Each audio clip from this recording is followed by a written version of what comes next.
Hi, in this video we're going to be talking about why you should be going to Dishoom.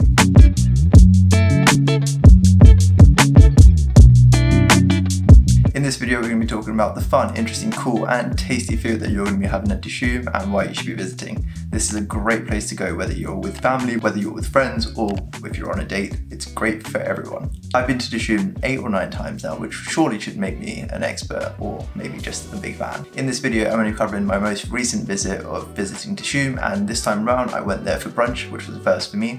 It's now open in 7 locations in London, and also they've opened up shop in Birmingham and Edinburgh, so if you're up in Scotland that's great for you as well. So we woke up on a sunny Sunday and thought, what should we have for breakfast?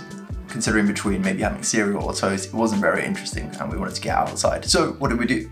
We walked over to King's Cross to Cold Drop Yard, which is a great place for a bunch of booming restaurants and you should visit because there's plenty of places to eat there, especially on a Sunday for brunch. But in our minds was, probably want a bit more indulging. So we basically went over to Dishoom and thought, how big's the queue going to be? And when we turned around the corner, we saw just one person. That never happened at Dishoom, which is awesome. So we asked him how long the wait was, still 20 minutes, which didn't make any sense, but that meant that we can have some free chai. For those of you that know Dishoom quite well, it's a great place to wait in a queue and get free stuff because you can get the free chai there and wait as long as you need to, so it's quite great. And for those of you that don't know, chai is Hindi for tea. It's a bit more milkier than your normal English breakfast tea.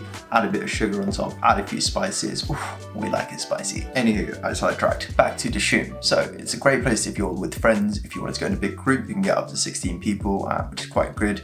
Tentative when you want to make reservations. In the daytime you can make reservations, but in the evening it's more of a, if you're less than 6 people you're gonna have to walk in, and that's where the queue comes in. If you're quite organized and you go quite early and you're in a bigger group of 6 or more, then it's a great place for you to then book in advance. So they do kind of go on a half reserved, half tables are waiting, so it's pretty fair game. Right, let's move on to the next area, which is the ambience. The ambience at Dishoom is very similar across all the different chains, so you might get that great Bombay Irani like cafe vibe, which is quite dim lighting, quite soothing and a cool aesthetic. And as you go through the different floors, that resonates as well, and then some of the bars look pretty sleek in the restaurant too. And so ambience aside, we'll move on to our next area, which is food, and that's the reason why you're watching this video. So let's get on to the tasty stuff that we can be eating when you go to Dishoom. Now normally when you go to a restaurant you might just have one starter, then move on to the mains, maybe have some dessert, and if you're on a budget you might just go straight to the mains. But we are at an Indian restaurant, and that means that you have to over order on the starters and then regret it when you get to the mains, or maybe just hold it back when you get to the mains. So normal people would order just one starter per person, but when you go to an Indian restaurant, as I said, if you're going to be ordering more, you're probably going to go for maybe 1, 2, maybe 3. We went for 5 different starters this time around for brunch, and I'm not going to lie, it was so worth it. Whether it's breakfast, brunch, lunch, dinner, we'd probably order the same starters, which is great. And don't forget, if you're going in the daytime, the chai is unlimitless. Unlimitless?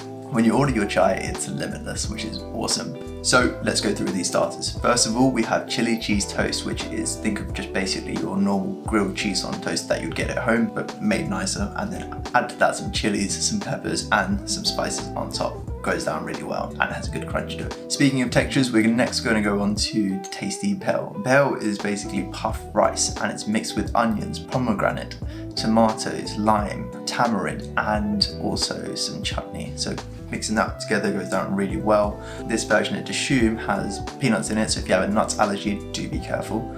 And then otherwise, if you're making it at home, you can just add like potatoes, you can add chickpeas, it just goes down really well, and a bit more chutney on top because we like it spicy. Right, the third thing that you should be having for starters is Dishoom's house chaat. And the reason why this is a favourite for me is because of the sweet tanginess that you get. It's a hot-cold mix. So from the hot side, you have fried sweet potatoes, and then you get mixed with cold yogurt, and then you have some of the other things which make it sweet, which is like the tamarind, and it goes down so well. There's great texture and balance to it, and it's just really indulging. Where you can't go wrong is with some pav bhaji.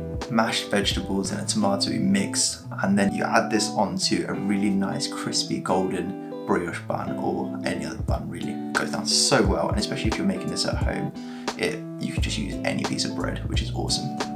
And to finish it off, we ordered a portion of vegetable samosas, and the filo pastry is really good, but I have to say the filling will never beat my grandma's, which is the best in the world, and I have zero bias in that. But given that you can't have them, these ones at Dishoom are really awesome as well. Sometimes I don't order the samosas because it's really filling and I feel like I can be having some of these other starters, and the textures for me just are way better in those dishes.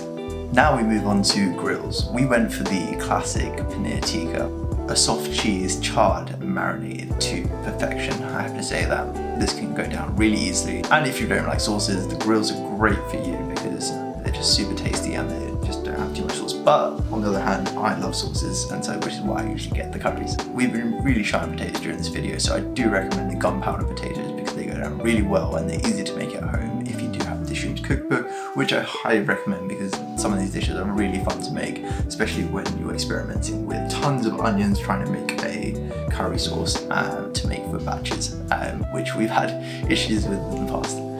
Lots of burning. Anywho, back to the restaurant. So we just had paneer tikka this time, but I would highly recommend the gunpowder potatoes. If you're a meat lover, the chicken tikka, the lamb chops, and the murg malay is also strong contenders instead of some of the vegetarian options. So if I have to go for this, I would say that it's probably about 60% of starters, about 10% on the grills, and then maybe the rest of it is based on the curries and your rice and naan. As we went hard on starters, we went light on mains and ordered a classic matzah paneer. If you're going for a meat option, I would highly recommend the chicken ruby because the sauce is impeccable and the silky mukni sauce is just to die for. To be able to dip your naan in it or have it with the rice, it just goes down really well. So either or, those are my favourites. Or maybe if you're thinking of a more rice dish, then go for one of the biryanis because they're also good. So really good, versatile menu, I have to say. And you can't go wrong with some house style on the side if you do have the appetite for it. So that's it. All you have to do now is grab your shoes and then head over to one of these restaurants and try some of these foods, and I assure you, you won't regret it. If you like this video and you want to see more like it, then if there's any restaurants you want reviewed, then please do drop them in the comments. If you like this video, please do drop a like below, and if you want to see videos like this in the future, then subscribe to my channel. Until then, bye for now.